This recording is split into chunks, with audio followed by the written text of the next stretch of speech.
the currency we have is really trust, right? Because you've all been in those meetings where you show up with a bunch of data, and the first conversation we have is question the actual data itself. Welcome to It's About Data, episode 47. We're joined by Bruno Aziza of IBM to discuss data, AI, and enterprise software. Hey, Bruno, you and I have been talking about this for a while. I mean, actually, in a way, today, the theme on my end is payback, because basically, I remember when you had me on your, what I used to call your carpool karaoke Yeah. webcast before this. Um, and so Bruno, your karma is coming back to you. But anyway, I want to welcome Bruno Aziza. And Bruno, can you tell me what's your current title and role at IBM? Yes, I'm VP for enterprise software at IBM. I've been at the company now about 15 months, so it's brand new. Yeah, you've had an amazing trajectory, and you and I go back about a decade. And my saying this is not that impressive, which is, of course, you and I have known each other for a while, but that's not impressive because you pretty much seem to know just about everybody in data and AI, or at least it seems that way. And tell me a little bit about your journey to where you are today, and that'll kind of set the context for our conversation. Of course. Well, first of all, thanks for having me. It's always fun to talk to you, Tony, and you, Matt. The reason for why it feels like I know everyone in the space is, it's sad to say I don't have a hobby. My hobby is this space. And so even over the weekend, I read, I connect with people, I write about this space. And so I'm just really passionate about it. I've been in the space over 25 years now. I moved from France to Silicon Valley, where I did a startup. And essentially, over the last 25 years in the enterprise software space, I've had the opportunity to help launch 4 startups. We sold 2 of them. Wow. I did a company that you might remember of, Business Objects, when nobody cared about business intelligence. And I was working on that, and it kind of took off, and we went IPO. We bought companies like Crystal Reports and others. And then I worked at large companies like Microsoft and most recently Google. And that's what led me to IBM. Someone that Riddick Gunnar, who I knew and worked with at Google, had told me about the opportunity at IBM, and I met Arvin and then the rest of the team, and then kind of the rest is history. I've been here now at IBM about 15 months, and it's been really amazing to see the types of customer use cases. I mean, what's really different about IBM, one, it's a company that's very customer focused. The type of work that customers do are business critical workloads at large scale. They tap into not just software, but also consulting and research. So it's a wide range. I think over the last 15 months or so, I've probably visited 250 customers. And so it's great Wow. because it really gives me the opportunity to get into what is really happening, right? Because I think, unfortunately, our market is very loud and buzzy. And so there's a lot of temptation to kind of follow the trend. Whereas here, I think I've experienced what are really people doing, like the Ferrari and the HSBC and the Lockheed Martin. All these amazing brands we hear about. I have the opportunity to kind of sit down and see what they are in fact doing, which has been incredibly enriching.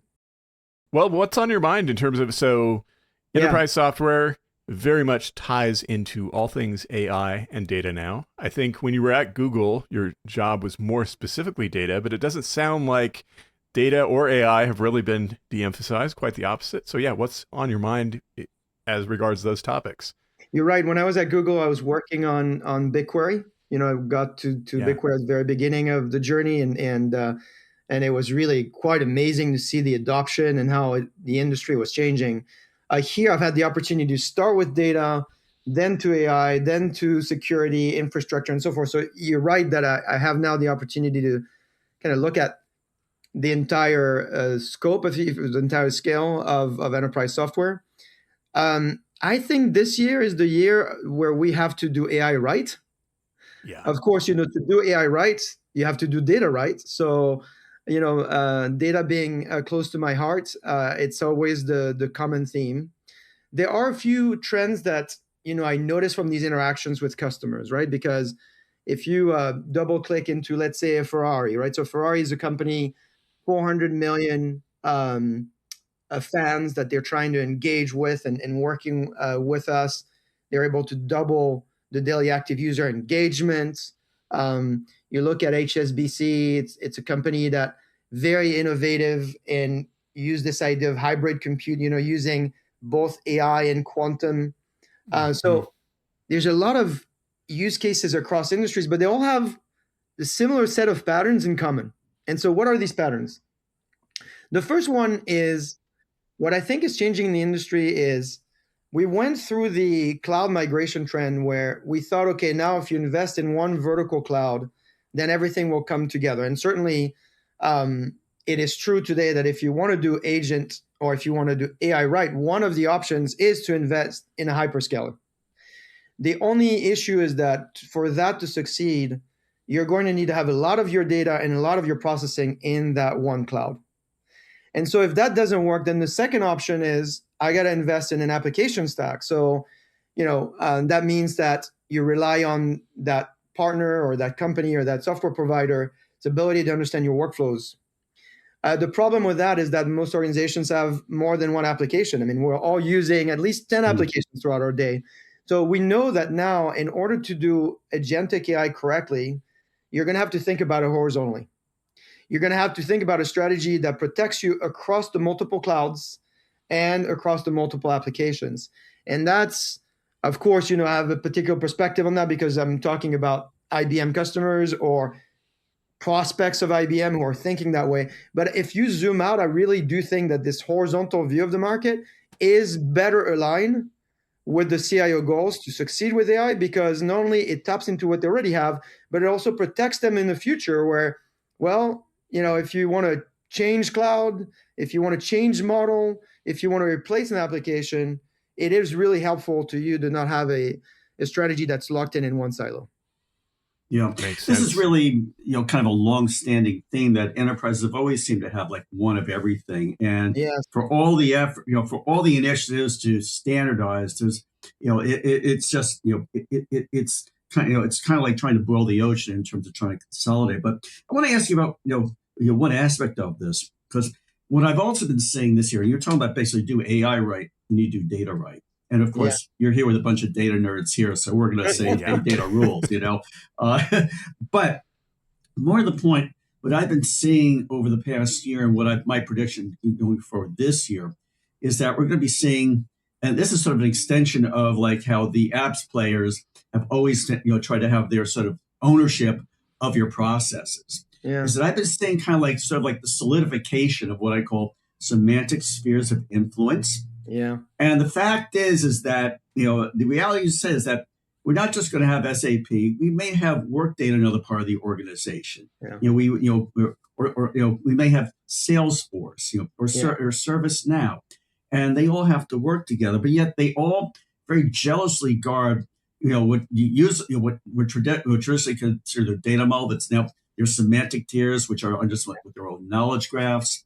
So in that type of world, what do you see basically coming down there, and what do you see semantics playing in this whole sort of like moving towards more of a horizontal focus, horizontal multi-application, multipolar focus? It's a great question because I think if you look at the example, let me think about an example like USAA, for instance, right? USAA 200 AI solutions in production.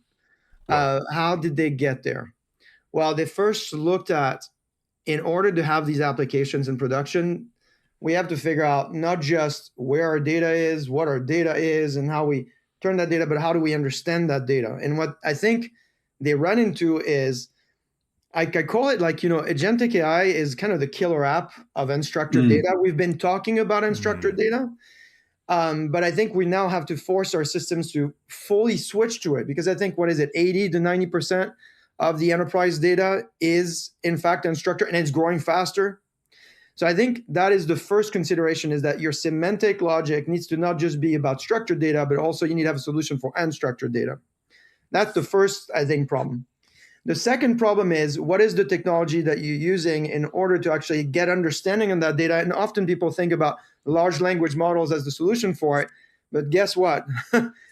Less than 1% of enterprise data is actually in your foundation model. So that means you got to have a strategy for that as well. And so I think the customers that are succeeding with that, one, they understand that they have to have a strategy of structured and unstructured coming together, semantic logic built on top of it, and they also have to design for what I call hybrid model strategy, which is, yes, large language models, but also small language models that are very specific to the use case that they're building. And they have to find a cost-effective way to build that. Because if they just chase the large language model, no, one, they're not going to get the answer they want. And then two, they're going to get a cost performance equation that does not work for what they're trying to accomplish. And so I do think we're kind of at a breaking point here. If you think about, okay, what does the application stack look like in the next 10 years? It's going to have to start with these two key considerations. Let me ask this, and I think this ties right in with these themes, small language models. We can throw in MCP in there, semantics. How do we improve trust in AI-based applications? That's what I'll call them now. Combination of code, traditional deterministic code, and AI. How do we build trust in that stack? So I always say, everything we do, we talk about data and we talk about agent systems and all that. But the currency we have is really trust, right? Because you've all been in those meetings where you show up with a bunch of data and the first conversation we have is question the actual data itself. Well, that's going to be amplified with this trend that and I know we've talked about this in the past, this trend of systems of actions, because if you don't trust the source, now the consequence is much broader than you and I arguing over a dashboard. It's actually an action is going to be taken and it'll be the wrong action. So what we have observed is that when it comes to security and governance, the market is extremely fragmented today. You have people that have been working on data security and data governance, and people starting to work on AI and AI security. Where we see is, in fact, these two worlds converging because they're, in fact, trying to get to the same outcome. It goes back to what I talked about earlier. You can't do it if you just do it in one silo. So it's one of those things where, another trend that I'm noticing for the people kind of succeeding is they have multiple flavors of hybrid. Of course, when we think about hybrid, the first thing you think about is hybrid cloud. But in fact, there is hybrid data, structured and unstructured, hybrid compute, quantum, traditional AI, hybrid automation, agentic, probabilistic, deterministic. And in this case, you have to think about hybrid governance. So it cuts across the workloads and it cuts across the silos that we just discussed earlier. Do you think we're seeing, for example, SAP, one of our first episodes, we talked about how SAP was opening up a lot of their data that they had kept very tightly close to their chest before. Do you think that's a general trend? Do you think traditional software vendors are being pushed to improve data integration to support this like hybrid data approach? 100%. And I think it's what customers want, right? I think one of the issues that we've had by having a fairly, vertical way of looking at things is we've kind of failed to deliver on the job to be done itself. An example of take the job of a salesperson. A job of a salesperson, historically, because of the limitations of technology, we have deployed a CRM application for them. But the reality is that the CRM application doesn't really do well what the salesperson wants to do. They want to make a phone call, they want to create a presentation, and so forth. And so I think what's going on is this agentic software layer is disrupting that and is now allowing us to provide software that's very aligned to what the end user wants to do, what their job to be done is. What that means is that the vendors, SAP, any vendor need to think about now building for an ecosystem rather than building for a siloed product.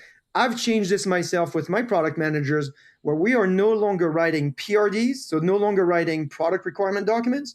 We're writing MRDs, market requirement documents, because what we're trying to deliver for is a market and an ecosystem. And this agentic era allows us to cut across what might have been, yesterday a silo. I mean, the same thing applies to HR, marketing, HCM, all these systems, ERP, that have been very siloed because that was the technology we had. Now we're in an era where we're really going to change how you interface with these jobs. And I'm very optimistic and hopeful that we're going to be able to do the job better for the end user. This is really a great opener of the conversation. And what I kind of want to seg into is that I think in our next episode, we're going to go into, like, I think dealing with the two elephants in the room, basically. One is basically the impact of agents, and basically agent and dealing with the issues of determinism versus non-determinism, and how you basically put in the guardrails. But also, as I said, data is really part of the equation. We're data nerds here, and how do you make this data AI ready? So, Bruno, very much appreciate your taking the time on this first chapter. We're looking forward to talking with you on the next one. Thanks for Well, joining thank you us. so much. Talk to you soon. Thank you.